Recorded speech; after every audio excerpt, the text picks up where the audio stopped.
네, 혐의 인정하십니까? 저는 용서받을 수 없는 범죄를 저질렀습니다. 저에 대한 모든 혐의를 인정합니다. 앞으로도 수사 과정에 성실히 임하고 제가 저지른 일에 대해 평생 반성하면서 살아가겠습니다. 카톡방에 동영상 올리셨는데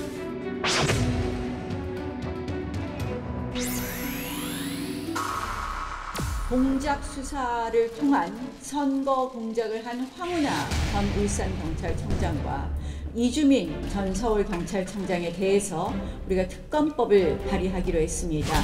한국당은 물타기 특검으로 사건의 본질을 흐리려는 시도를 중단하기 바랍니다.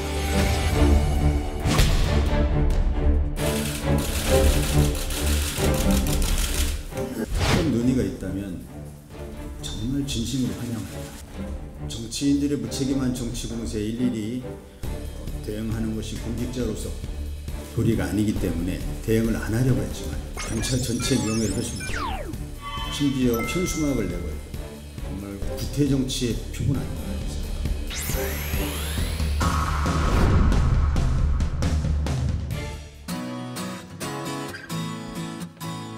네, 3월 21일 정치부회 시작합니다. 최 반장, 아까 영상에서도 봤지만요. 오늘 가수 정준영 씨에 대한 영장 실질심사가 진행이 됐잖아요. 네. 결과가 나왔어요? 일단 본인이 혐의를 다 인정한다고 했기 때문에 그 신문 자체는 빨리 끝났습니다. 빨리 끝나서 지금 그 종로경찰서 유치장에서 대기를 하고 있고요. 뭐 이르면 오늘 뭐 저녁쯤에는 이제 결과가 나올 것 같은데 발표가 되면 곧바로 구치소로 가고 기각이 되면 뭐 집으로 돌아갈 거로. 그러면 혐의는 인정하고 뭐 도주 우려가 없다라든지 그런 쪽으로 소명을 많이 했겠네요. 그렇습니다. 네, 좋습니다. 신 반장, 지난번에 이제 문재인 대통령이요 미세먼지 해결을 위한 범 국가기구를 만들고 그 책임을 반기문 전 총장에게 맡기겠다라고 했잖아요. 유엔 사무총장.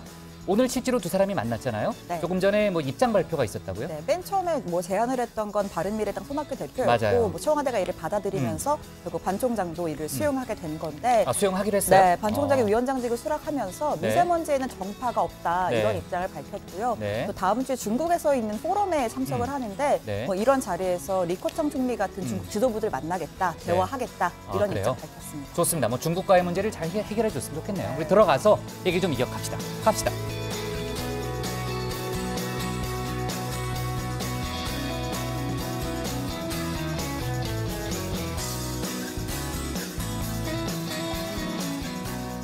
네, 반장들 자리에 앉았으면 정치부회를 시작하죠. 2017년 11월 큰 피해를 낸 포항 지진이 자연 지진이 아니었다는 어제 정부조사단의 발표 이후 후폭풍이 거셉니다. 지금 소송 참여 인원이 정말 집계가 안 될 정도로 계속 늘고 있다는 소식이 들리고 있는데 포항시도 오늘 오전에 특별법 제정을 촉구했죠. 이강덕 포항시장 같은 경우에 오늘 기자회견 내용을 들어보니까 지열발전소 완전 폐쇄 및 원상 복구 과정 등을 실시간 공개하고 또 피해 배상 및 지역 재건 특별법을 제정해 줄 것을 요구했습니다. 자, 관련한 얘기는 뒤에 다시 한번 해보고요. 오늘 오후에 들어온 속보인데요. 1948년이죠. 여순 사건 당시 반란군에 협조했다는 혐의를 받고 사형당한 민간인 희생자에 대해서 처음으로 재심 재판이 확정됐습니다. 71년 만에 사건의 실체가 드러날지 관심이 모아지는데 당시 반란군에 점령됐던 전남 여수와 순천을 탈환한 국군이 수백 명에 달하는 민간인에게 반란군에 협조했다는 누명을 씌워서 불법 체포한 이후에 곧바로 사형을 집행했다는 게 이제 의혹인 거죠. 법원이 오늘 이런 얘기를 했어요. 당시 적법한 절차 없이 민간인에 대한 체포와 감금이 무차별적으로 이루어졌음을 알 수 있고 또 목격자들의 증언도 이에 부합한다는 입장을 밝혔고 앞으로 이제 재심 재판이 진행되면은 또 많은 속보가 나올 거로 봅니다. 그리고 역시 이제 오늘 속보죠. 미납 추징금 환수를 위해서 공매에 붙여진 전두환 씨의 연희동 자택이 오늘 낙찰됐습니다. 그러니까 5번 유찰되고 6번째 낙찰된 거죠. 낙찰가가 51억 3,700만 원입니다. 그러니까 모두 6건의 이제 부동산하고 동산인데 최초 감정가는 102억 원이었으니까 약 절반 정도의 낙찰 받은 겁니다. 그러니까 낙찰자가 누구인지는 아직은 확인되고 있지 않은데 지금 행정소송이 진행 중이잖아요. 뭐 관련한 얘기 이따 양 반장 발제 때 조금 더 이어가겠습니다. 자, 오늘 정치부 회의는요. 먼저 최 반장 발제를 들어보면서 영장실질심사를 받고 현재 경찰서 유치장에 수감돼, 아까 어디 경찰서라고 그랬죠? 종로경찰서 수감돼 있는 가수 정준영 씨 소식 등 관련 수사 속보부터 짚어보고요. 경제 분야 국회 대정부 질문과 정부의 미세먼지 대책을 이어서 짚어보겠습니다. 오늘부터 공식 선거운동이 시작된 4.3 재보궐선거 관련한 얘기도 해보겠습니다. 그럼 먼저 최종혁 반장의 발제부터 시작하겠습니다.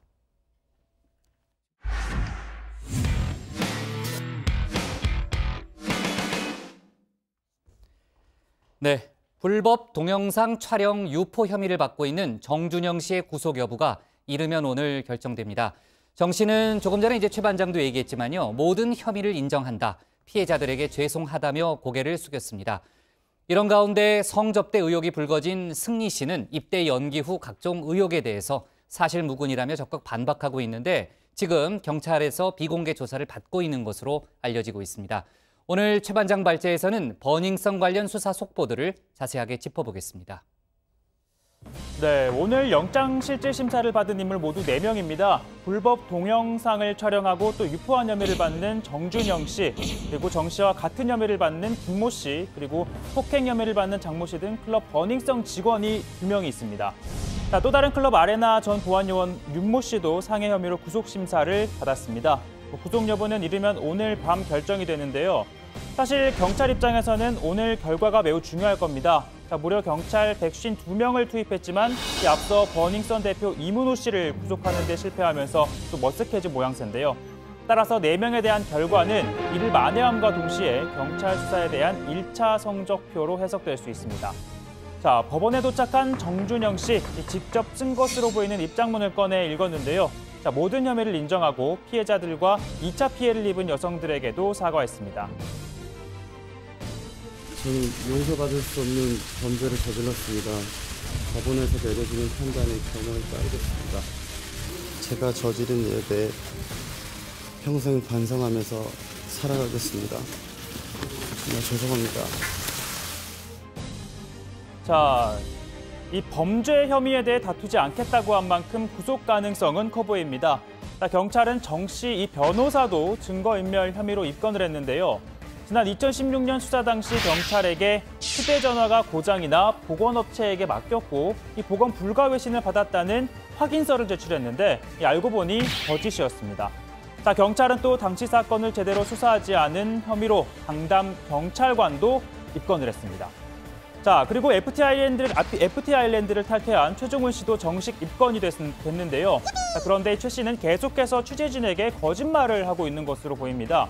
자, 경찰총장으로 불린 윤모 총경과의 관계가 없다고 했지만 함께 골프를 치고 또 부인에게는 K-팝 공연 티켓도 구해주는 등 친분이 있었죠. 또 이 발언도 사실이 아닌 것으로 보입니다. 경찰 청탁 의혹에 대해서는 여전히 입장 변화가 없으세요? 다 정탄서에 제출했습니다. 운전료 무마대가 뭐 드셨어요? 금품 얼마 드셨어요? 아닙니다. 자, 그런데 이 경찰 조사에 따르면요. 음주 단속에 걸린 최 씨, 현장 경찰관에게 돈을 건네려고 했습니다. 자, 이 돈을 받고 한번 봐달라 이런 뜻이었겠죠. 그러나 해당 경찰은 요즘 세상이 어느 때인데 하면서 거부했다고 합니다. 그러니까 최 씨는 음주운전 사실 자체를 무마하려고 한 것으로 보입니다. 자, 그리고 성접대 의혹을 받고 있는 승리 씨, 현역 입대 연기 결정 이후 적극적으로 혐의를 부인하고 있습니다. 자, 성매매 알선 의혹에 대해서는 완벽한 사실 무근이라고 반박을 했습니다. 또 마약은 음성 반응이 나오긴 했지만 경찰이 또 코카인을 투약했다는 진술을 확보하고 추가 조사에 나서자 거짓말 탐지기 조사, 제보자 대질 조사도 받겠다며 강력하게 지금 부인을 하고 있습니다. 자, 당초 승리 관련 의혹이 불거지자 소속사 YG 엔터테인먼트는 조작된 메시지로 구성됐다며 옹호를 했지만 연이어 대화록이 공개되고 논란이 또 일파만파 커지자 결국 계약 해지를 했죠. 사실상 방출을 했지만 YG 입장에선 아픈 손가락이기도 했을 겁니다. 자, 지금의 YG를 있게 한 게 바로 사실상 빅뱅과 다름이 없죠. 국내 3대 엔터회사로 자리 잡았고 지난해엔 엔터회사 가운데 유일하게 일자리 으뜸 기업에 선정이 되며 정부가 인정하는 모범 기업이 되기도 했습니다. 당시 양현석 회장은 문재인 대통령에게 받은 표창을 직접 공개를 하면서 일자리 으뜸 기업이다.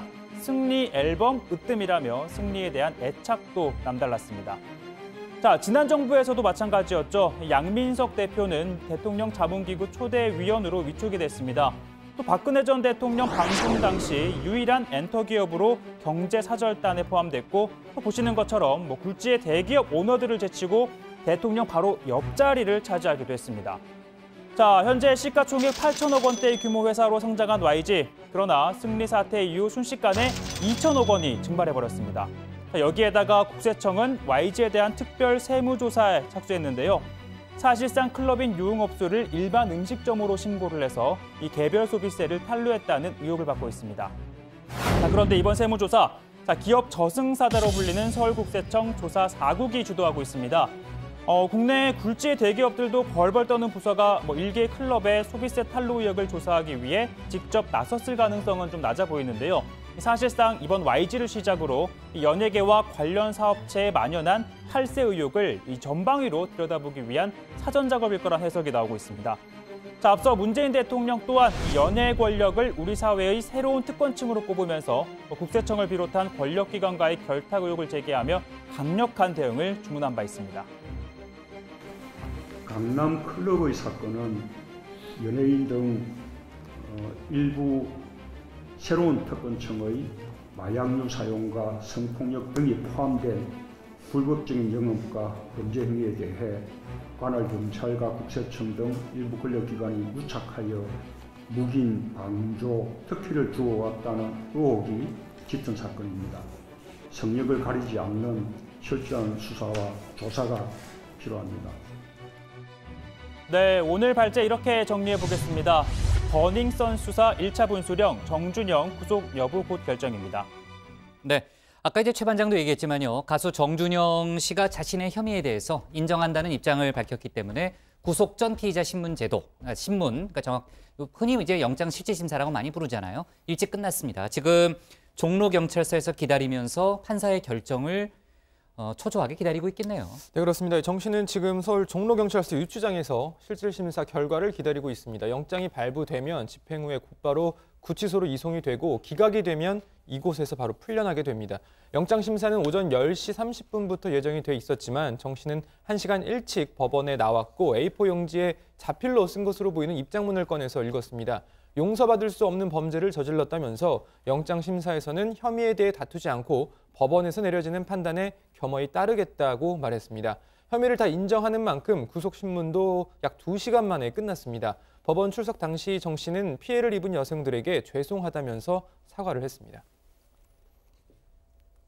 다시 한번 저로 인해 고통받으시는 피해자 여성분들, 사실과 다르게 아무런 근거 없이 구설에 오르며 2차 피해를 입으신 여성분들, 지금까지 저에게 관심과 애정을 보여주셨던 모든 분들께 다시 한번 머리 숙여 사과드립니다.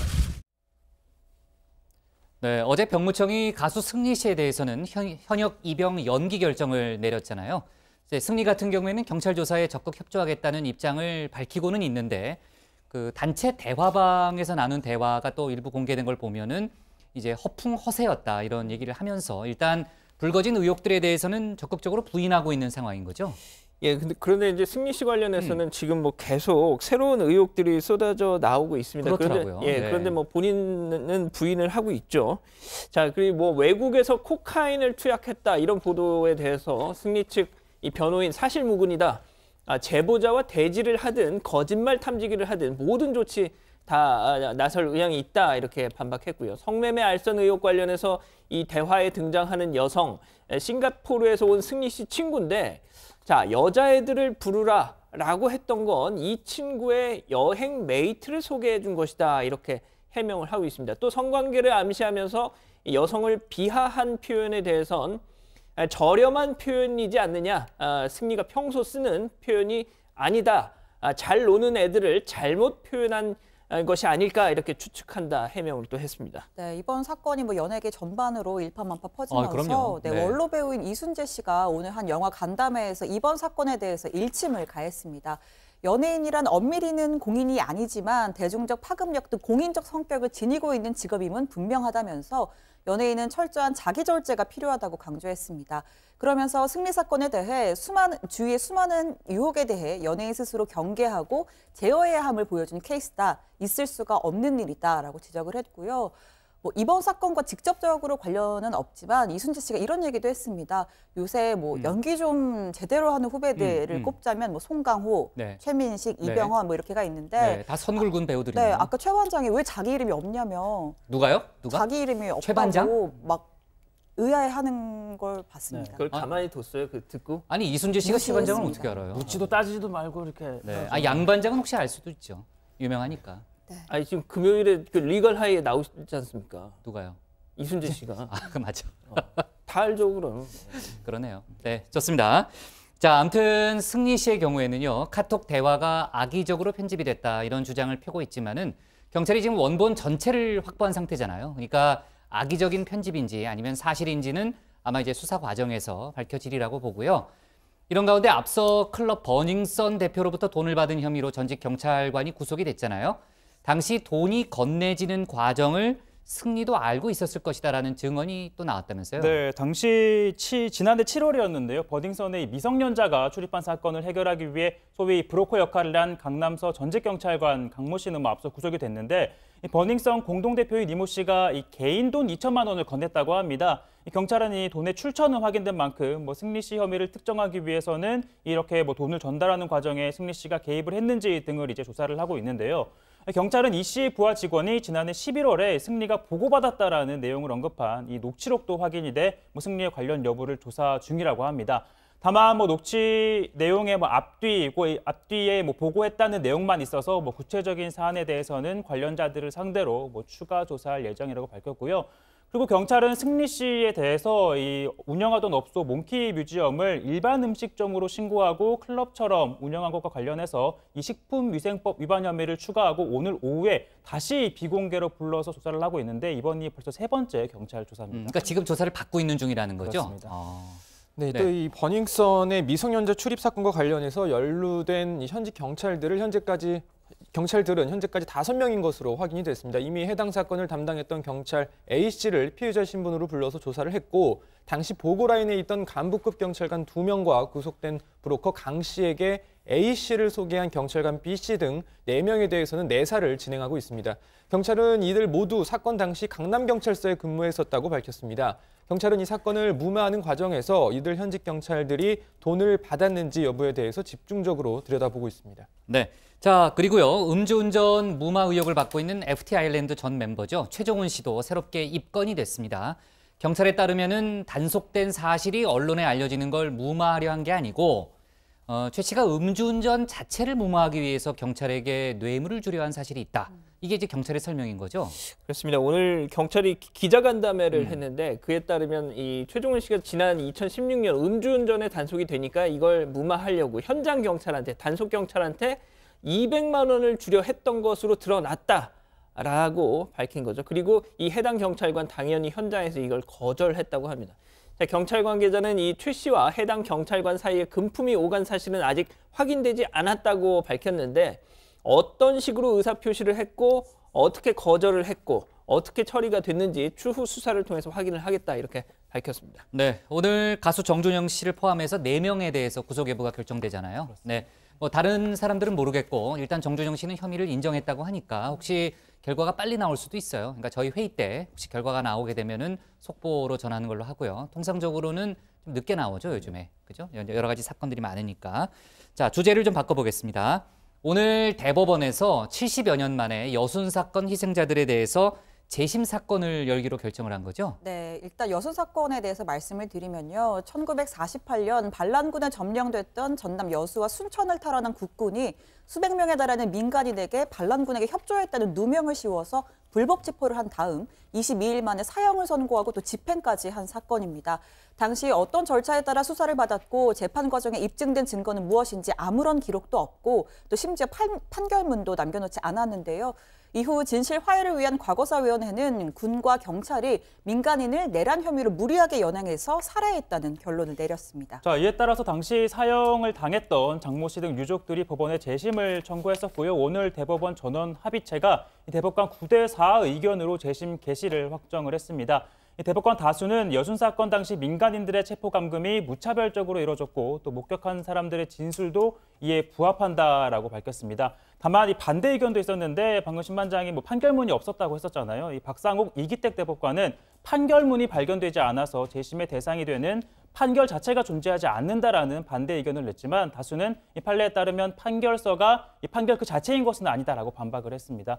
재심은 조만간 재판부가 정해지는 대로 광주지법 순천지원에서 열릴 것으로 보입니다. 네, 자 그리고요 오늘 하루 종일 관심을 많이 끌었던 뉴스인데 이부진 호텔 신라 사장이 강남의 한 성형외과에서 이제 마약류인 프로포폴을 상습 투약했다는 의혹이 불거졌어요. 한 언론이 간호조무사의 증언을 토대로 해서 기사를 썼고요. 원래 이제 경찰과 보건소가 내사에 착수했고 내일 현장 조사를 할 거다라는 보도가 나왔었는데 바로 조금 전에 현장에 갔다 그러더라고요. 그러니까 경찰이 상당히 신속하게 수사를 하고 있고 수사 자체도 이제 서울경찰청 광역수사대에 맡겨서 이번 사안을 좀 제대로, 그러니까 의혹 없이 파헤치겠다라는 그런 의지를 좀 보이고는 있습니다. 이제 아직까지는 사실관계가 드러난 상황은 전혀 아니고요. 이부진 사장 측은 어떤 설명을 내놨냐면은 수술 흉터 등의 치료 목적으로 해당 병원을 다닌 적은 있지만 프로포폴을 상습 투약한 적은 없다라는 그런 해명을 내놨습니다. 아무튼 관련해서 경찰이 지금 현장 조사 중에 있으니까 관련한 속보가 더 나올 걸로 보이고요. 속보는 내일 추가로 다뤄보도록 하겠습니다. 자, 오늘 기사 제목은요. 정준영 잃으면 오늘 밤 구속 여부 결정으로 제목을 잡겠습니다. 다음은 신혜원 반장의 발제를 들어보겠습니다.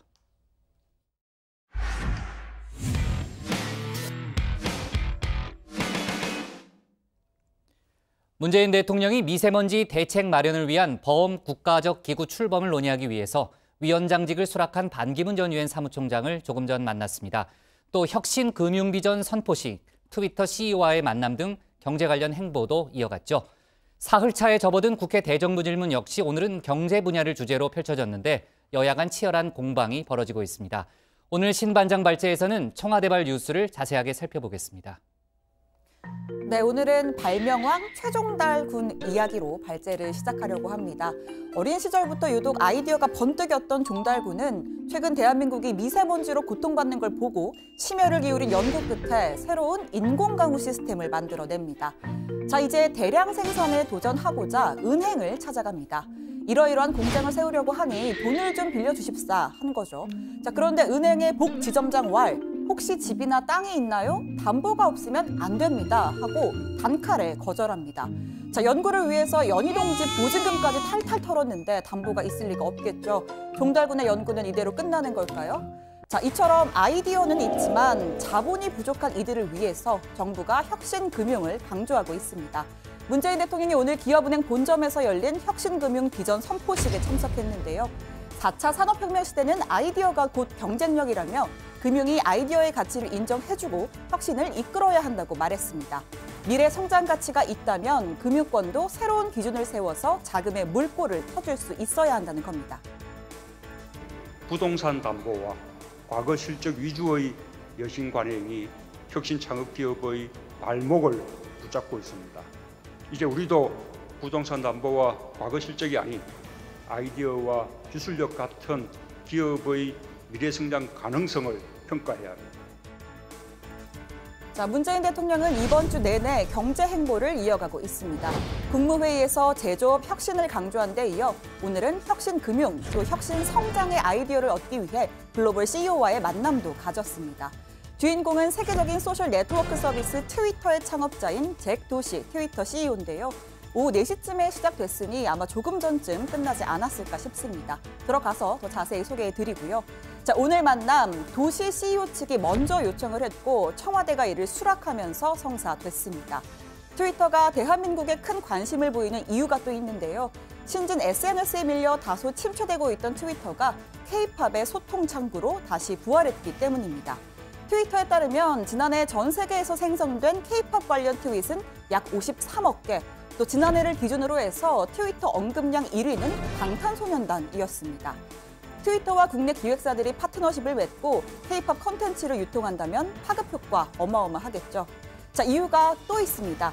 지난해를 기준으로 해서 문재인 대통령은 아시아 태평양 지역 지도자 중 트위터에서 4번째로 많이 언급된 지도자로 집계됐습니다. 1등은 본인부터가 트위터 헤비 유저인 트럼프 대통령이고요.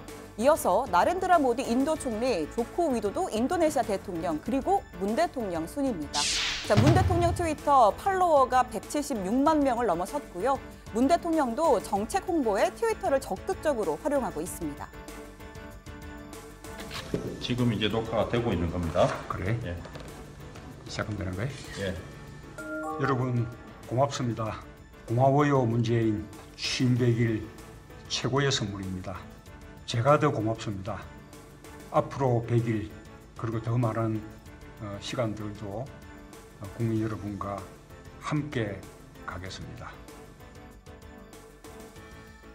네, 오늘 문 대통령 일정이 하나 더 있었습니다. 오후 2시 청와대에서 반기문 전 유엔 사무총장을 만나 미세먼지 문제 대책 등을 논의했습니다. 앞서 바른미래당 손학규 대표가 미세먼지 범국가기구를 만들고 반 전 총장에게 위원장을 맡기자라고 제안했었죠. 문 대통령이 이를 수용해서 제안을 하면서 만남이 성사된 겁니다. 반 전 총장은 위원장직을 수락한 배경과 함께 다음 주 중국에서 열리는 포럼 행사에서 리커창 총리를 비롯한 중국 지도부와의 대화를 이어나가겠다고 설명했습니다. 자, 최근 중국은 왜 한반도의 미세먼지가 우리 탓이냐는 둥, 증거가 있냐는 둥 적반하장식 태도를 보여왔습니다. 증거가 왜 없을까요? 있습니다.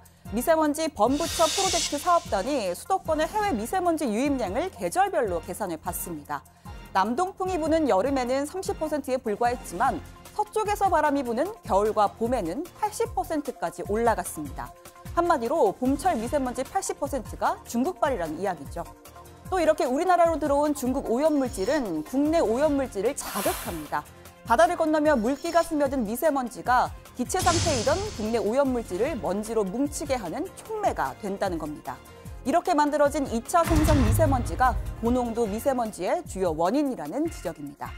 자, 이렇게 연구 결과로까지 확인하고 나니 조금 더 이 중국과의 외교적 논의가 시급해 보이는데요. 여기에 더해서 우리 종달군이 만든 인공강우 시스템 빨리 좀 상용화가 됐으면 좋겠습니다. 오늘 청와대 발제 이렇게 정리합니다. 문 대통령, 반기문 전 총장 접견, 미세먼지 대책 논의입니다. 네, 근데 최 반장 저런 걸 해주니까 자꾸 질주하는 거예요, 본인이요. 맞습니다. 그죠? 네, 신 반장이 좀 키워준 측면이 있는 것 같네요. 네, 저는 그래서 저런 자료 화면 안 쓰죠. 안 쓰죠? 예. 네, 근데 신 반장이 요즘 최근에 몇 번 썼어요. 맞습니다. 네. 특수관계에 있어가지고. 특수관계 무슨 특수관계예요? 네. 자, 좋습니다. 오늘 문 대통령 일정부터 짚고요. 국회 대정부 질문 또 외교안보 소식으로 넘어가 보겠습니다. 자, 문재인 대통령이 오늘 오후에 반기문 전 유엔 사무총장을 만났고요. 아까도 얘기했지만은 이제 신 반장이 자세하게 설명했죠. 자, 반 전 총장이 이제 위원장직을 수락한 상태고요. 미세먼지 관련한 범국가기구에 두 사람 사이에 어떤 대화가 오갔나요? 네, 오늘 면담에서는 이 반기문 전 총장이 위원장직을 맡기로 한 미세먼지 대응 관련 범사회적 기구의 운영 방향과 또 계획 등이 논의가 됐습니다. 문재인 대통령이 취임 후 청와대에서 반 전 총장과 만나는 건 지난 2017년 9월 이후 이번이 두 번째입니다. 네.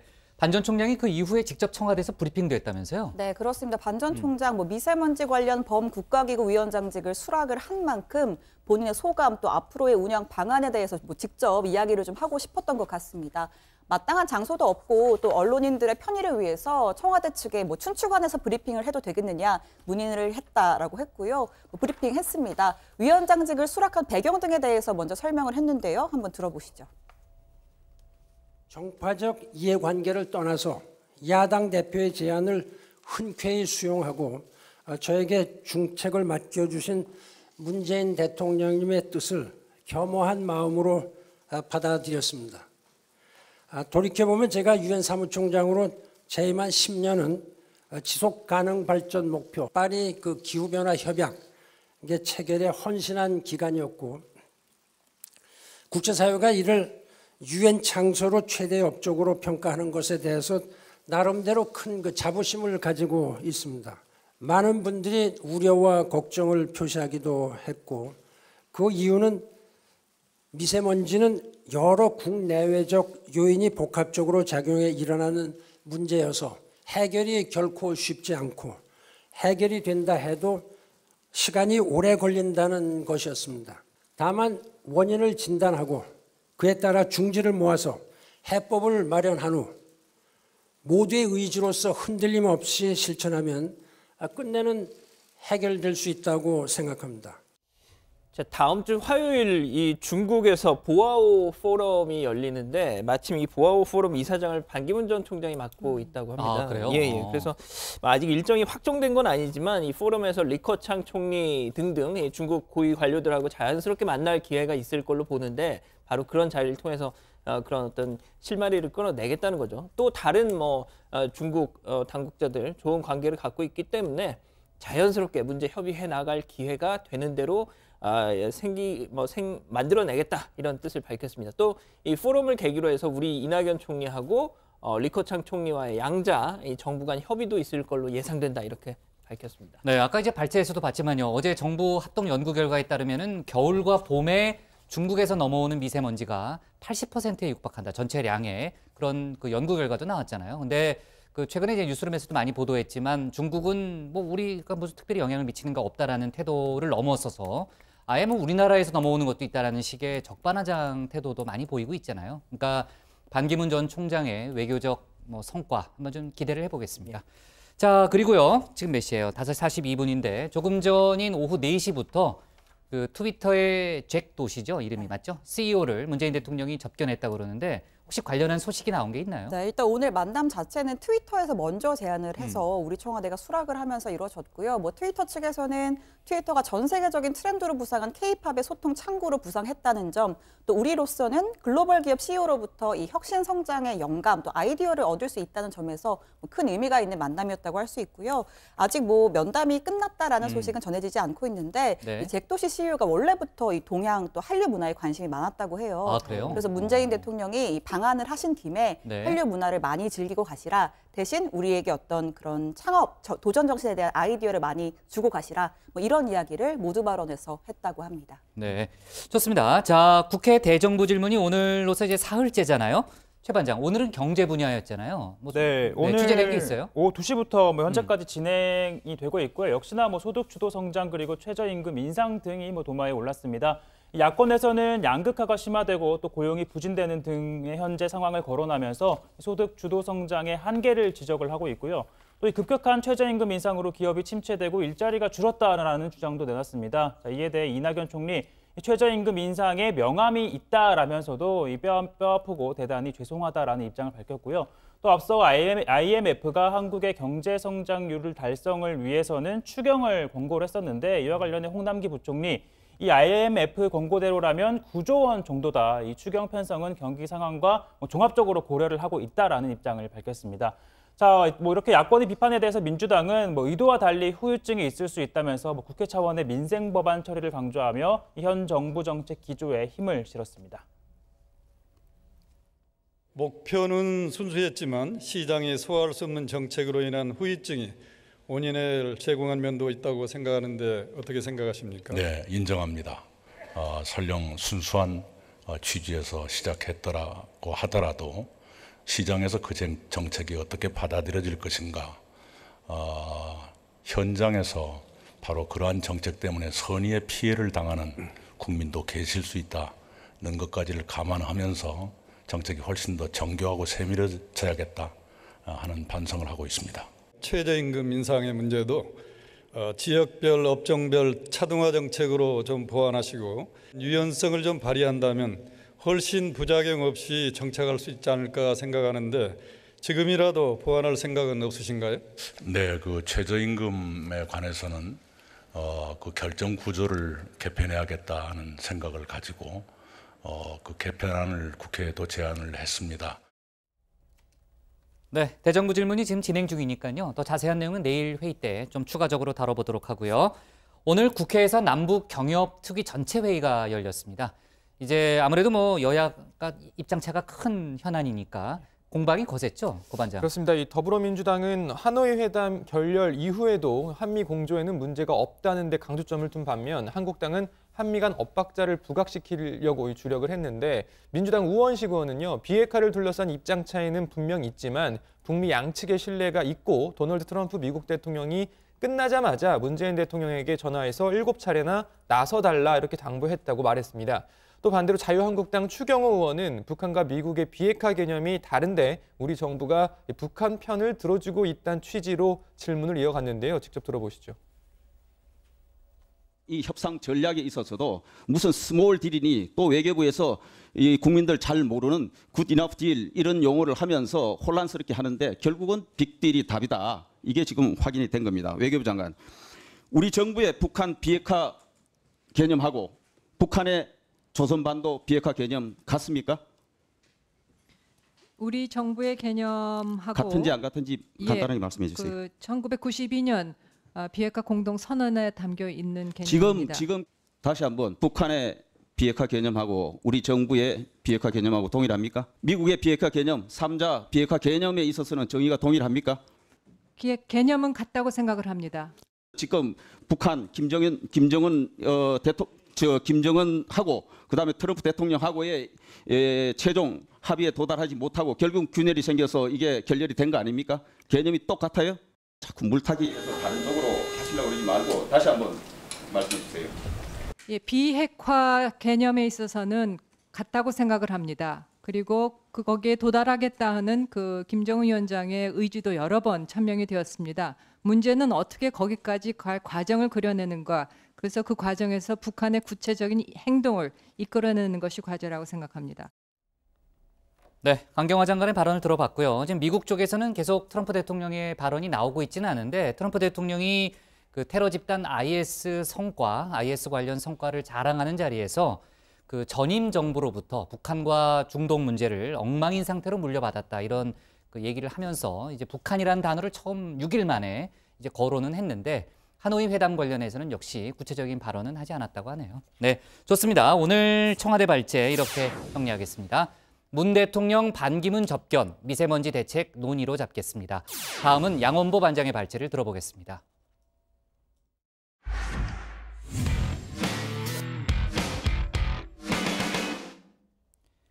자유한국당 황교안 대표가 여권을 향해서 악한 세력이라는 표현을 써가면서 맹비난했습니다. 최근 민주당이 김학의 전 법무차관 사건 또 KT 특혜 채용 의혹에 자신의 연루 가능성을 제기하자 권력의 눈먼 자들이 비겁한 음해를 하고 있다 이렇게 비난한 거죠. 하지만 민주당 홍영표 원내대표는 황 대표가 과민 반응을 보인다면서 진실규명에 동참하라는 입장을 또 추가로 냈습니다. 오늘 양 반장 발제에서는 관련 소식과 다른 정치권 뉴스를 함께 정리해 보겠습니다. 예, 그렇습니다. 자유한국당 황교안 대표 지금 정말 단단히 화가 났습니다. 어제 오후 SNS에 올린 글인데요. 자, 보시죠. 제목이 악한 세력은 존재한다입니다. 자, 민주당이 김학의 사건 개입 의혹 걸고 나오니까 지금 우리 가까이 존재하는 악한 세력, 그러니까 민주당을 악으로 규정을 한 겁니다. 그리고 또 대한민국 국민, 우리 가까이 존재하는 천사입니다. 천사라고도 했습니다. 자, 천사 이런 종교적 표현은 정치판에선 참 생경하단 말이죠. 역시 독실한 신앙인 황교안 전도사님이기에 가능한 이 표현이 아닌가 싶은데 그런데 마침 어제 황교안 대표 이 보수 성향 개신교 연합기구 한국기독교총연합회 줄여서 한기총이라고 하죠. 방문했습니다. 자, 그 누구보다 이 황교안 대표 열렬히 환영했는데요. 격려, 찬사 대단했습니다. 한기총 이 전광훈 회장 하나님께서 일찍이 황 대표님을 준비하셨다. 이거 앞으로 어디까지 갈지 모르겠다 하면서 이렇게 지켜 세웁니다. 개인적 욕심으로는 이승만 대통령 그리고 박정희 대통령에 이어가는 세 번째 지도자가 되어줬으면 좋겠다. 자, 쉽게 말해서 꼭 대통령 되십시오 하는 얘기죠. 자, 아시다시피 역대 대통령 중에서 장로 출신 대통령 이승만, 김영삼, 이명박 전 대통령이 있었죠. 자, 전광훈 회장, 김영삼, 이명박 장로님이 왜 실패했는지 아느냐라면서 본인 생각을 이렇게 얘기합니다. 청와대 들어간 뒤에 제 전임 선배 교계 지도자님들께서 반만 하시더라고요. 보니까. 그 후로부터는 제대로 감독도 안 하시고 겨우 뭐 1년에 한 번씩 청와대 가서 식사나 하시고 오시고. 자, 이런 얘기 같습니다. 청와대 간 뒤에 영적인 지도를 받지 않아서 그 두 전직 장로 대통령 실패했다는 겁니다. 하지만 황교안 대표님은 다를 것이다. 축복합니다. 이렇게 말이죠.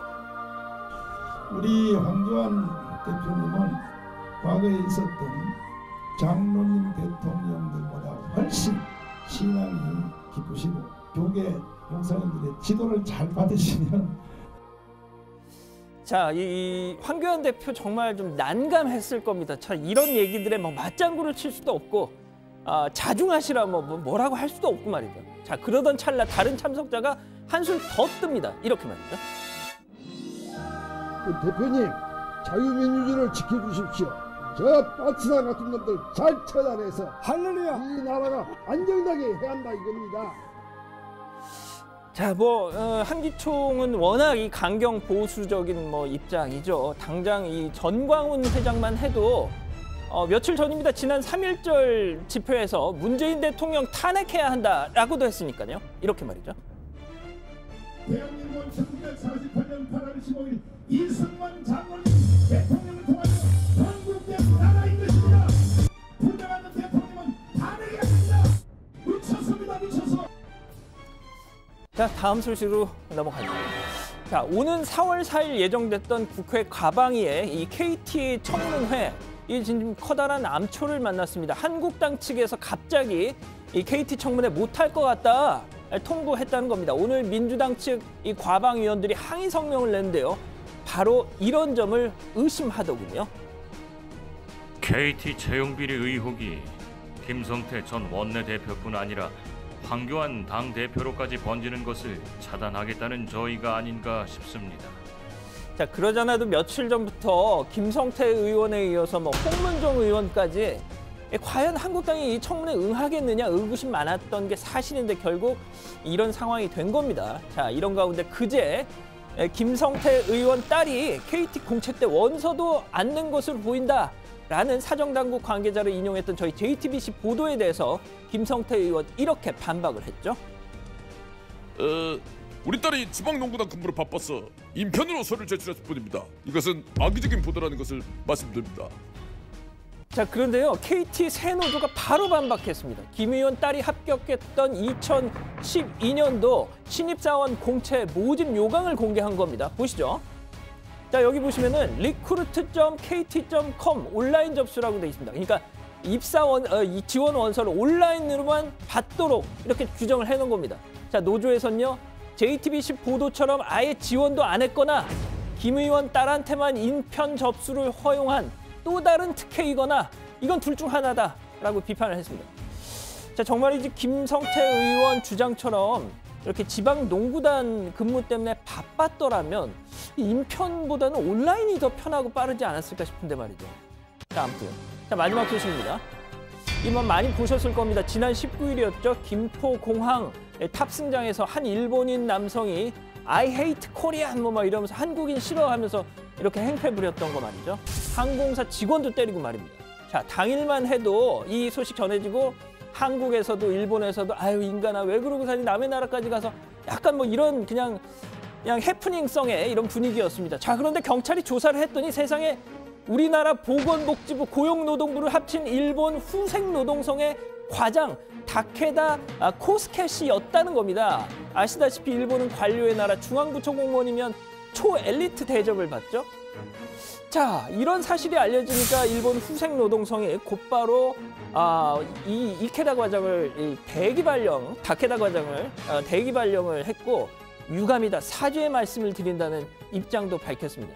자, 이 뉴스 일본에서도 지금 상당히 비중 있게 전해졌는데 제가 이 포털에 달린 댓글 좀 쭉 봤습니다. 보니까 수치스럽다. 왜 하필 한국 가서 사고 치냐 이런 게 많았는데 1000여 명에게 추천을 받은 이 1등 댓글. 한국인 싫다는 네 마음은 정말 충분히 공감이 가는데 그런 말은 맨정신에 했었어야지. 라더군요. 참 먼 나라 같습니다, 일본. 오늘 준비한 소식은 여기까지입니다. 네, 양 반장이 일본어를 잘하니까 저렇게 댓글도 쭉 보면서 저걸 이제 추려낼 수 있고요. 중국어 공부 잘하고 있죠? 열심히 하고 있습니다. 네, 중국어 담당이니까. 번역기 돌린 겁니다. 아, 그래요? 네. 최 반장은 독일어. 네, 아무 언어나 해요. 네, 좋습니다. 그 지금 얘기한 이제 후생성 과장 이제 다케다 씨가요, 경찰 조사를 받는 중에도 SNS를 했대요. 그 내용을 보면은 맞아서 상처를 입었다. 뭐 수갑이 채워져 있는데 한국은 이상한 나라다, 그런 내용이었다고 하고요. 그 일본 방송에서는 이 문제를 어떻게 보도했을까 상당히 궁금해서 그 제가 찾아본 건 아니고요. 양 반장이 찾아봤는데 그 어제 이제 뉴스룸에서도 이제 그 모자이크를 우리는 했잖아요. 일본 방송에서는 그 얼굴을 그냥 가차없이 공개했다면서요. 그렇죠? 네, 좋습니다. 자, 어제 황교안 대표의 한국 기독교 총연합회, 그러니까 한기총 방문 얘기를 조금 이어갈게요. 황 대표로서도 좀 난감하지 않았을까요, 고 반장? 네, 일단은 또 일반적으로 7대 종단 뭐 등등 이 종교단체 방문 때는 정말 그야말로 정치적인 언급은 삼가는 게 보통이잖아요. 또 어제 한기총 회장단과의 만남 자리에서는 현실 정치에 대한 어떻게 보면 노골적인 표현들이 좀 난무했습니다. 앞서 발제에서 들으신 것 말고도 더 있었습니다. 아, 더 있었어요? 네, 그렇습니다. 정광훈 회장은요, 자유한국당이 내년 총선에서 200석을 하면 이 나라를 바로 세울 수 있다. 안 그러면 국가가 해체될지도 모른다. 한국당이 내년 4월 총선에서 200석을 얻을 수 있도록 축복한다, 이렇게 말하기도 했습니다. 아, 글쎄요. 뭐 한기총이 보수적인 목소리를 많이 내는 거는 알고 있었지만 그렇게 구체적인 총선 의석수까지 얘기할지는 몰랐네요. 네. 뿐만 아니라 뭐 법안 관련된 얘기도 좀 많이 했는데요. 특히 뭐 동성애, 난민, 차별금지법, 종교인 과세 등이 이 대한민국과 한국교회를 위협하고 있다. 뭐 꼭 막아달라라는 주문을 했습니다. 또 앞서 들으신 대로 뭐 꼭 대통령 되시라라는 당부도 있었고요. 이렇게 뭐 노골적인 발언이 쏟아지자 황교안 대표가 상당히 좀 당황해하는 모습이었습니다. 심지어 여기 이렇게 다 공개돼 있으니까 말씀을 좀 줄여주십시오라고 이렇게 만류를 할 정도였는데요. 어쨌든 뭐 황교안 대표는 면담 마지막에 목사님들께서 1000만 크리스천인들과 함께 뜻을 모아달라는 당부를 남겼습니다. 네. 자, 앞서 얘기했던 대로 민주당은 황교안 대표와 김학의 전 차관 사건과의 그 연관성 이런 걸 좀 많이 부각하고 있는 분위기인데 이 사건의 진상규명을 한국당이 원하는 것 같지 않다. 뭐 이런 발언도 했다고요? 네, 민주당 홍영표 원내대표가 오늘 이런 이야기를 했습니다. 김학의 전 법무부 차관, 장자연 사건에 대한 국민의 공분이 갈수록 커지고 있는데도 한국당은 이번 사건의 진실규명을 바라지 않는 것 같다. 황교안 대표는 이번 수사가 자신에 대한 흠집내기라고 과잉 반응을 보이고 있다라고 지적했습니다. 그러면서 물타기 특검으로 이번 사건의 본질을 흐리려는 시도를 중단하기를 바란다. 김학의, 장자연 사건에 대한 철저한 진상규명은 정의를 세우기 위함이지 한국당이 주장하는 표적 수사와는 거리가 멀다라고 이야기했습니다. 네, 그러니까 홍영표 원내대표가 얘기하는 물타기 특검이라는 게 지금 한국당이 그 뭐 일종의 맞불 차원에서 꺼내든 황운하 특검을 얘기하는 거죠? 예, 그렇습니다. 기억하실 텐데 이 황운하 전 그 당시 울산지방경찰청장이 지난해 그렇죠. 예. 6.13 지방선거 당시 한국당 후보였던 김기현 전 울산시장의 측근들 수사를 했지 않습니까? 그렇죠. 예, 그런데 공교롭게도 김기현 전 시장이 지방선거에서 낙선을 하면서 재선에 실패를 했죠. 그래서 결국 뭐 이 수사가 김 전 시장 낙선에 영향을 줬다라는 건데 더욱이 이 최근 이 해당 사건이 검찰에서 일부 무혐의 처분을 받으면서 역시 경찰의 무리한 수사였다라는 게 입증된 만큼 특검을 통해서라도 황운하 전 청장의 배후를 따져봐야 한다는 게 지금 한국당의 입장인 건데 다음 주에 특검법을 발의하겠다라고 했습니다. 네, 지금 이제 양 반장이 얘기했던 황운하 청장이 그때는 이제 울산청장이었고 지금은 대전지방경찰청장이잖아요. 한국당 주장에 대해서 오늘 반박 기자회견을 열었다고요? 네, 그렇습니다. 황운하 청장은 특검을 환영한다 이렇게 입장 밝혔습니다. 일부 정치인 주장처럼 경찰이 정말 공작 수사를 했는지 또 검찰의 무혐의 결정이 과연 정당했는지 제대로 밝혔으면 좋겠다라고도 말했습니다. 오늘 인터뷰 장면 잠깐 보시겠습니다. 선거 패배의 책임을 지극히 정상적이고 절제된 방법으로 진행된 경찰의 토착비리 수사 탓을 돌리는 것은 선거 민의에 대한 왜곡 아니냐. 대단히 무책임한 주장이라고 생각합니다. 네, 황 청장은 또 이 한국당이 대전경찰청 이 청사 앞에 자신에 대한 퇴진 현수막을 걸어놓고 정치 공세를 펴고 있는 데 대해서도 구태 정치다 이렇게 비판을 했습니다. 네, 황 청장이 김기현 전 시장에 대한 검찰 수사에 대해서도 문제가 많았다 이런 비판을 했다는데 그건 어떤 맥락이에요, 최 반장? 그러니까 이 사건이 검찰로 넘어간 뒤부터는 수사가 어느 것 하나 제대로 진행되지 않았다라는 겁니다. 이 황 청장은 이걸 사실상의 수사 방해라고 이게 규정하기도 했었는데요. 정치적 배경이 있다라고 주장하고 있는 겁니다. 자신이 평소에 그 검경 수사권 조정 문제에서 강성 주장을 펼쳤던 데 대한 검찰의 보복 의도가 있다. 혹은 뭐 보복 의도가 개입된 게 아니냐라는 건데요. 이 때문에 특검을 통해서 그런 의혹이 낱낱이 밝혀졌으면 좋겠다라고 한 겁니다. 네, 자 앞서 간단히는 얘기했지만요. 전두환시 연희동 집이 드디어 낙찰됐네요, 신 반장. 네, 그렇습니다. 한국자산관리공사에 따르면 어제까지 진행된 6차 공매에서 전 씨의 자택이 51억 3,700만 원, 그러니까 감정가의 절반 수준의 낙찰이 됐다고 합니다. 유찰될 때마다 감정가의 10%인 한 10억 2천만 원씩 낮은 가격으로 이 다음 공매가 진행됐기 때문입니다. 낙찰자는 혹시 알려졌어요? 누군지? 일단은 연희동 주민 최 반장은 아니고요. 아니죠, 최 반장. 네, 최 반장은 돈이 없습니다. 네, 보존자에서 발명왕 도전해야 돼가지고. 특수관계인데 네. 그 특수관계는 자꾸 말 시키지 마요. 채무관계입니다. 네, 최 반장 네. 지금 계속 어쨌든, 말해요, 계속 지금 네, 어쨌든 진행해야 되는데. 이 낙찰자 공개가 안 됐습니다. 공개가 그래요? 안 됐고 이 낙찰자가 시작가보다 0.4% 높은 값을 불러서 그대로 이게 끝났다라고 하고요. 일각에서는 전 씨 측과 특수관계인이 아닐까라는 얘기도 나오는데 뭐 정확한 건 아닙니다. 근데 그런 게 아니라면 이 집이 공매 처분 취소 소송에 걸려 있어서 명예이전이 쉽지 않을 거라는 얘기도 나옵니다. 네. 그리고요. 유시춘 EBS 이사장 아들이 마약 밀반입으로 징역형을 선고받은 사실이 뒤늦게 알려졌다는데 그건 또 어떤 맥락이에요? 예, 유시춘 EBS 이사장 아들 신모 씨입니다. 영화 감독이기도 한데요. 지난해 8월 대마초 밀반입 혐의로 구속이 됐습니다. 1심에서는 증거 불충분으로 무죄였는데 2심에서는 징역 3년이 선고가 됐고 상고를 했는데 대법원에서 기각이 되면서 형이 확정이 된 겁니다. 징역 3년. 문제는 이 아들의 법정 구속에도 유시춘 이사장이 EBS 이사장이 된 걸 놓고 방송통신위원회 또 EBS 이사회가 비판을 받고 있다는 거죠. 야당에서는 공영교육방송 이사장을 선임하는 과정에서 검증에 구멍이 뚫렸다 이렇게 비판을 하고 있습니다. 네. 자, 유시춘 이사장의 뭐 공식 입장인지는 모르겠는데요. 중앙일보에 보낸 메시지가 하나 있는데 그 내용은요.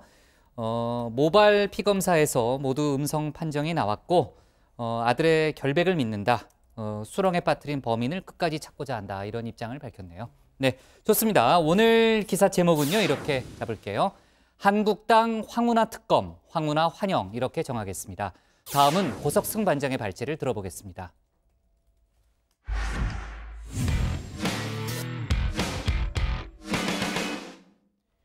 4.3 재보선의 막이 올랐습니다. 오늘부터 공식 선거운동이 시작됐는데요. 국회의원 선거 2곳, 기초의원 선거 3곳 등 모두 5곳에서 선거가 치러집니다. 오늘 고 반장 발제에서는 4.3 재보선 관련 소식을 자세하게 짚어보겠습니다.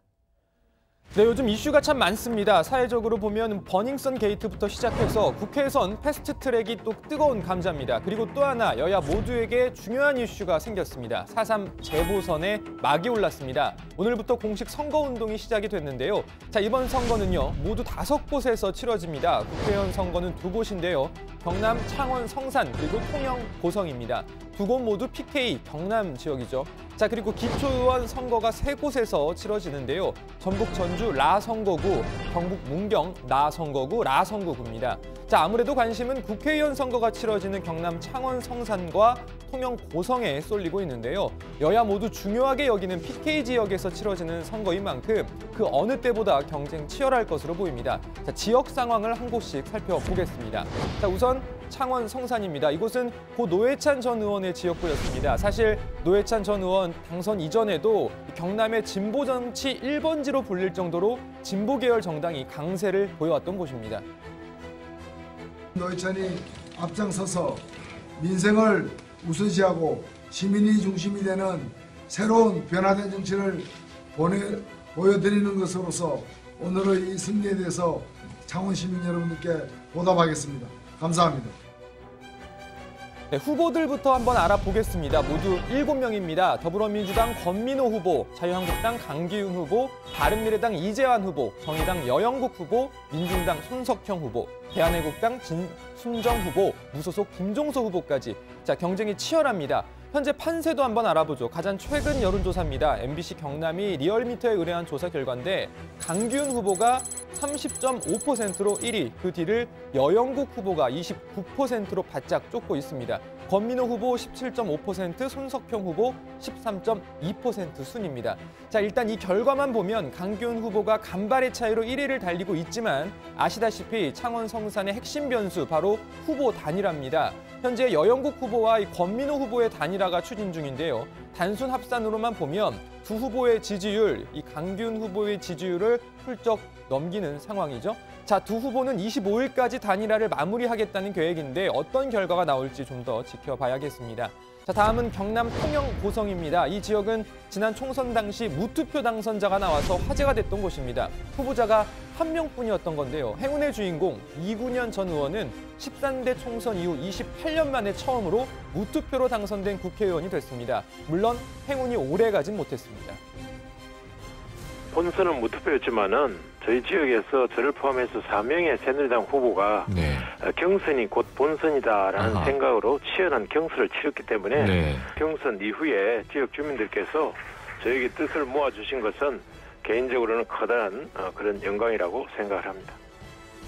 네, 선거 후보자들 살펴보겠습니다. 창원, 성산과 달리 이 후보자 많지 않습니다. 더불어민주당 양문석 후보, 자유한국당 정점식 후보, 또 대한애국당 박청정 후보 이렇게 3명입니다.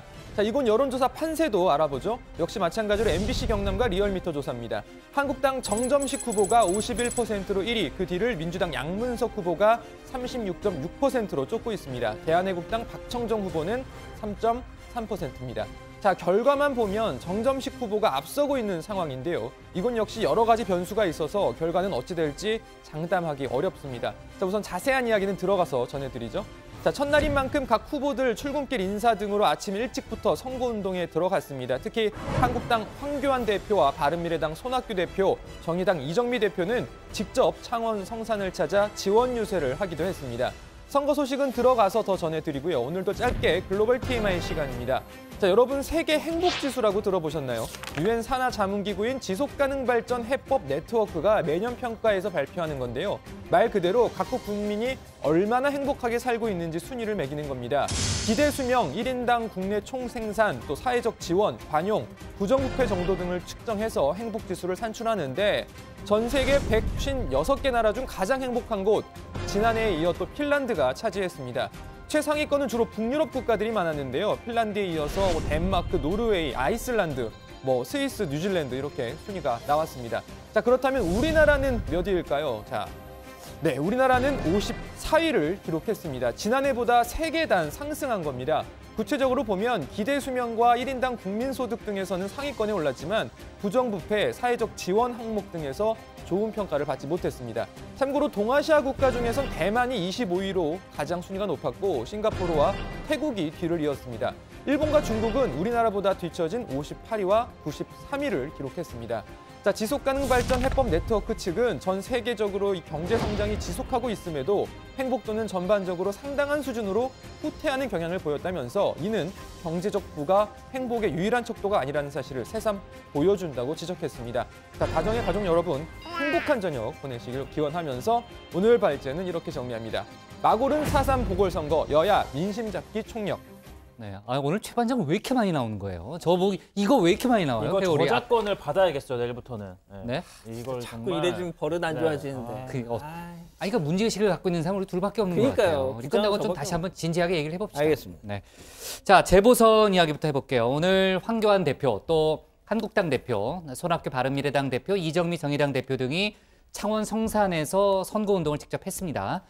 특히 한국당은 아예 당 지도부가 전체가 내려가다시피 했죠? 예, 오늘 다 내려왔습니다. 그리고 또 재밌는 게 황교안 대표 같은 경우는 아예 이 선거 지원을 위해서 창원에 별도의 숙소까지 지금 마련을 했다고 합니다. 자, 현장에 있으면서 아예 그냥 다 올인하겠다는 거죠.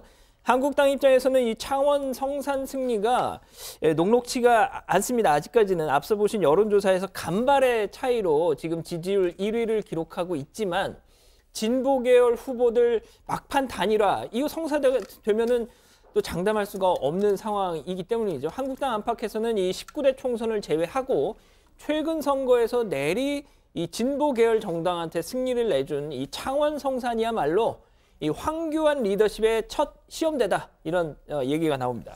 네, 이 손학규 바른미래당 대표와 정의당 이정미 대표 등도 오늘 창원 성산 지원 유세를 했는데요. 손학규 대표도 사실상 창원에 상주하다시피 하면서 지원 유세를 다닐 계획이라고 합니다. 바른미래당은 이번 보궐선거에서 창원 성산에만 후보를 냈습니다. 정의당은 오늘 이정미 대표뿐만 아니라 요즘 패스트트랙 문제로 한창 바쁜 심상정 의원도 함께 창원을 찾아서 지원 유세를 다녔습니다. 정의당 입장에서는 창원 성산이 고 노회찬 전 의원의 지역구였기 때문에 어떻게 보면 무조건 이겨야 한다 이런 입장일 겁니다. 총력을 다해야 하는 상황인 거죠.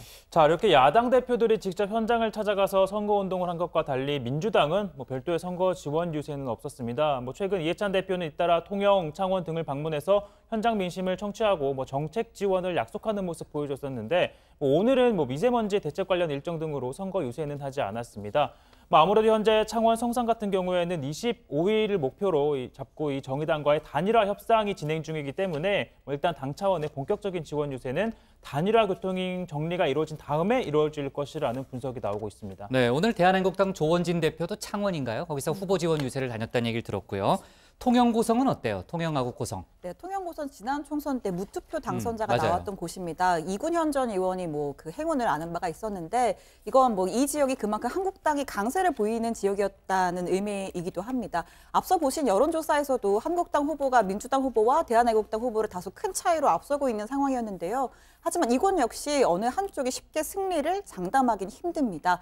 일단 통영시와 고성군이 합쳐진 선거구인데 민주당 양문석 후보는 인구 13만 명의 통영 출신이고 한국당 정점식 후보는 인구 5만여 명의 고성 출신입니다. 연고가 지지 후보를 결정하는 건 아니지만 영향을 미칠 수 있는 기준이 되기도 하잖아요. 그런 의미에서 민주당은 막판 지지층 결집을 기대하는 분위기입니다. 또 지난 지방선거에서 통영시장과 고성 군수 모두 민주당의 승리를 차지했습니다. 네, 그럼 아직은 알 수 없는 그런 상황이군요. 자, 그리고요. 포항 어제 지진 원인 발표 관련한 속보 좀 정리해 볼까요, 양 반장? 예, 지금 포항 시민들한테 정부가 깊은 유감 표한다는 공식 사과와 함께 관련 대책 함께 내놨죠. 현재 중지돼 있는 지열발전 상용화 기술 개발 사업 영구 중단키로 했고 해당 부지는 안전성 확보되는 방식으로 조속히 원상 복구하겠다 했습니다. 그리고 이 사업 진행 과정, 부지 선정 적정성 여부 엄정하게 조사하겠다고도 했습니다. 그런데 이 현재 진행 중인 손해배상 소송에 대한 법원의 판단에 따르겠다라는 말 외에 직접적인 피해 보상에 대한 언급은 아직은 없습니다. 이에 대해서 오늘 이강덕 포항시장 지진 피해 배상 및 지역 재건 특별법 제정하고 범정부 대책기구 구성해서 경제 활력 회복을 위한 종합대책 마련해달라 요청했습니다. 네, 자 정치권에서도 관련 공방이 벌어졌는데요. 민주당은 이제 보수 정권, 무능과 부실이 부른 참사다 이런 지적을 했고요. 왜냐하면 이명박 정부 시절에 이제 사업이 시작됐다는 점을 아마 강조했던 거고요. 한국당은 민주당의 이런 공세에 대해서 이제는 포항 지진마저 전 정권 탓이냐, 내로남불이다, 남 탓이다, 이런 또 반박에 나서는 아무튼 정치권에서도 관련한 공방이 오늘 하루 종일 벌어졌습니다. 자, 오늘 기사 제목은요 이렇게 정리할게요. 마골은 4.3 보궐선거 여야 총력전으로 잡겠습니다.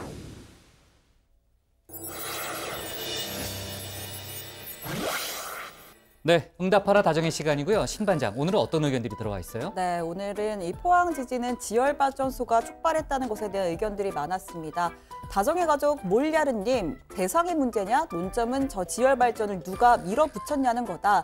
또 YKS님, 잘못은 자기들이 해놓고 책임만 이 정부가 다 떠안아야 하는구나. SHL님, 자연은 함부로 건드리면 반드시 대가를 치른다. 이태호님, 포항 지진은 JTBC가 특정 보도했던 거 기억한다. 정말 좋은 보도였다. 화이팅. 이런 감사한 댓글도 주셨고요. 또 KT 특혜 채용과 관련된 의견도 많았습니다. 제니퍼 위버님, 국회의원들이 잘못을 했으면 인정하고 처벌을 받음으로써 모범을 보여야 하는데 오히려 뻔뻔하게 적반하장으로 나오는데 왜 그러는 거냐? 또 정진포님, KT 특검 가자. 마초 나초님, 강원랜드보다 KT가 더 심할 것 같다라는 의견을 주셨습니다. 자, 끝으로 어제 최 반장 발제에서 20여 년 전 90년대에 입한 버닝썬 사건을 취재한 복국장을 소개했었잖아요. 예. 이것에 대해서 테란사신님, 아니 복국장이 거기서 왜 나와? 글쎄요, 저도 깜짝 놀랐죠. 네, 그리고 솔리티드 케이크님, 역사의 현장엔 항상 복국장이 있다. 그건 맞아요. 네, 발라당님, 복국장 젊었을 때 사진 보고 깜놀이라는 지금도 의견을 젊어요. 주셨습니다. 네, 네, 오늘의 응답하라 다정의 여기까지입니다. 지천명이시죠?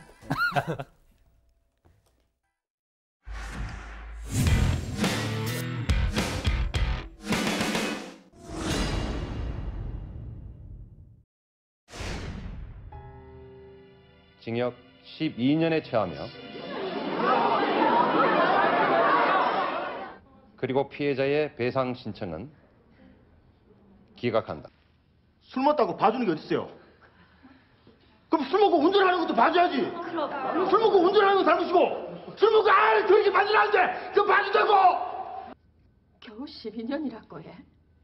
정숙하세요. 12년이면 우리 아가 몇 살인지 아십니까? 12년이면 우리 아가 몇 살인지 아십니까? 안녕하세요. 톡소원 정치의 강정입니다. 방금 보신 영화 이른바 조두순 사건을 다룬 영화입니다. 실제로 조두순은 영화에서처럼 음주에 의한 심신미약을 인정받아서 징역 12년형을 선고받았습니다. 내년 12월 13일에 만기 출소를 앞두고 있는데요. 이런 가운데 법무부가 지난해 외부 심리치료기관을 통해서 조두순의 성범죄 치료 경과를 확인했습니다. 성적 일탈성이 크다로 나왔다고 한 언론이 보도했습니다. 성적 일탈성은 성인지 왜곡이나 잘못된 성적 충동을 확인하는 기준인데요. 재범 가능성이 높을 수도 있다는 겁니다. 심지어 미성년자에게 강한 성적 욕망을 느끼는 소아성애 부분에선 불안정 평가를 받았다고 합니다. 조두순은 10년째 복역하면서 심리치료 프로그램을 이수했지만 여전히 재범 위험군에 속한다고 합니다. 2017년 경북 북부제일교도소에서 100시간, 지난해 포항교도소에서 300시간 심치료를 받았습니다. 하지만 이 심리치료에는 소아성애 치료가 포함이 돼 있지 않다는 건데요. 법무부 관계자는 성범죄 유형별로 세부 치료를 하지 못하고 있다며 심리치료 인력과 프로그램을 개선 중이라고 설명했습니다. 법무부는 조두순에 대해서 100시간 추가 심리치료와 소아성애 등 특수유형의 성범죄 전담치료 전문가를 투입하는 방안도 검토하고 있다고 밝혔습니다. 국민청원 게시판엔 조두순의 출소를 막아달라는 청원이 2차례나 20만 명을 돌파했습니다. 조두순에게 큰 고통을 당했던 피해 아동의 아버지는 한 라디오 인터뷰에서 조두순이 옆에 있어도 모를 것이라며 어떻게든 정부가 대책을 마련해달라고 말했습니다. 저 역시도 재판 때만 봤지. 이 사람이 출소됐을 적에는 옆에 와서 같은 자리에 앉아있다 하더라도 저도 몰라볼 정도로 변할 거는 분명한 사실이에요. 이중처벌이네 이런 얘기가 나올 수 있겠지만은 그래도 이 불안감을 정부에서는 이번 기회는 정말 뭔가 좀 해내놓는 그런 정부가 됐으면 꼭 바랍니다. 안타깝게도 현행법상 조두순의 출소를 막을 방법은 없습니다. 현재 온라인에선 조두순이 출소하면 응징하러 갈 사람을 모집한다는 글까지 올라왔습니다. 한 유튜버는 조두순의 얼굴을 제보받아서 몽타주를 3D로 만들겠다고 했지만 이런 방법들 모두 불법입니다. 조두순 사건 이후 성범죄자 신상 공개도 확대됐지만 조두순 사건 이후에 만들어졌기 때문에 정작 조두순에게는 해당이 되지 않습니다. 때문에 표창원 더불어민주당 의원이 이른바 조두순법을 1년 전에 발의했습니다.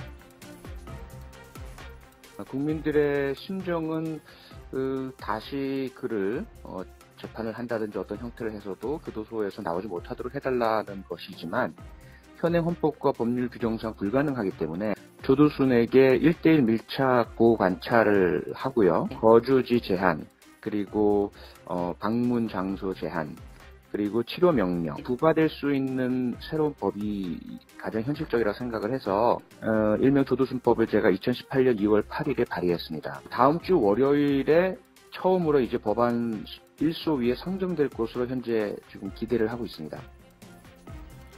과연 이 법이 통과될지는 지켜봐야겠고요.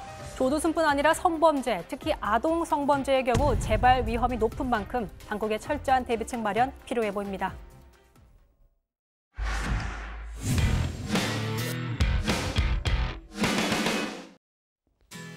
네, 미리 보는 내일 복국장의 60초 프리뷰 시작합니다. 오늘 여당 발제에서 다뤘지만요. 성관계 동영상 불법 촬영과 유포 혐의를 받고 있는 가수 정준영 등 4명의 구속 여부 소식이 아직까지 들려오고 있지 않은데 오늘 밤 늦게 또는 내일 새벽쯤 결정될 모양입니다. 관련 속보 내일 회의 때 소개하겠습니다. 어제 국세청이 YG 엔터테인먼트에 대해서 전격적인 세무조사에 들어갔다는 속보를 전했는데요. 마침 내일은 YG 주총이 열리는 날입니다. 양현석 대표의 재선임 안건이 상정돼 있다고 하네요. 내일은 국회 대정부 질문 마지막 날인데 교육, 사회문화 분야를 놓고 여야 공방이 예상됩니다. 미세먼지, 또 4대강 보철거 등이 주요 이슈가 될 거라는 전망이 나옵니다. 그리고 내일 오전에는 제2연평해전과 천안함 피격, 연평도 포격 도발로 희생된 병사들을 기리는 서해 수호의 날 기념행사가 열립니다. 행사에는 이낙연 국무총리가 참석합니다. 오늘 저희 회의 내용에 대해서요, 의견이나 궁금한 점 댓글로 남겨주시면 응답하라 다정의 코너에서 다루겠습니다. 저희는 내일 오후 5시 10분에 다시 찾아뵙겠습니다. 네, 수고했습니다. 네, 뭐 할 얘기 없어요, 최반?